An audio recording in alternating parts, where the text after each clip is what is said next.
بسم اللہ الرحمن الرحیم۔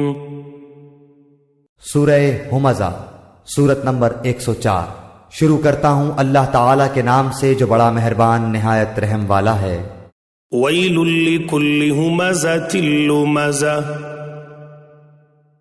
بڑی خرابی ہے ہر ایسے شخص کی جو عیب ٹٹولنے والا غیبت کرنے والا ہو۔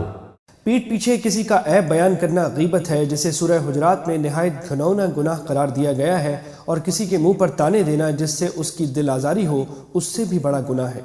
الذی جمع مالا وعددہ، جو مال کو جمع کرتا جائے اور گنتا جائے۔ یحسب ان مالہ اخلدہ، وہ سمجھتا ہے کہ اس کا مال اس کے پاس سدا رہے گا۔ جائز طریقے سے مال حاصل کرنا کوئی گناہ نہیں ہے، لیکن اس کی ایسی محبت کہ ہر وقت انسان اسی کی گنتی میں لگا رہے اسے گناہ پر آمادہ کر دیتی ہے، اور جب کسی شخص پر مال کی محبت اس طرح سوار ہو جائے تو وہ یہ سمجھتا ہے کہ میری ہر مشکل اسی مال کے ذریعے آسان ہوگی، اور وہ موت سے غافل ہو کر دنیا داری کے منصوبے اسی طرح بناتا رہتا ہے جیسے یہ مال اسے ہمیشہ زندہ رکھے گا۔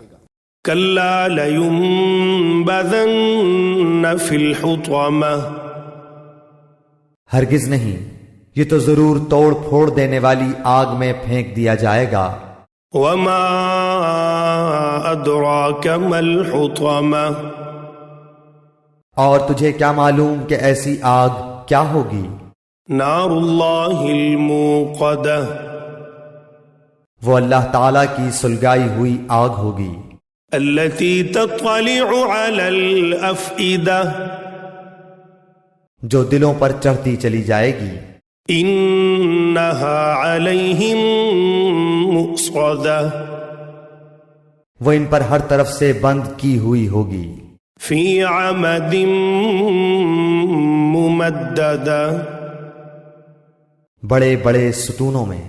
اللہ بچائے، دوزخ میں آگ کے شعلے لمبے چوڑے ستونوں کی شکل میں ہوں گے، اور وہ چاروں طرف سے دوزخیوں کو اس طرح گھیر لیں گے کہ باہر نکلنے کا راستہ بند ہوگا۔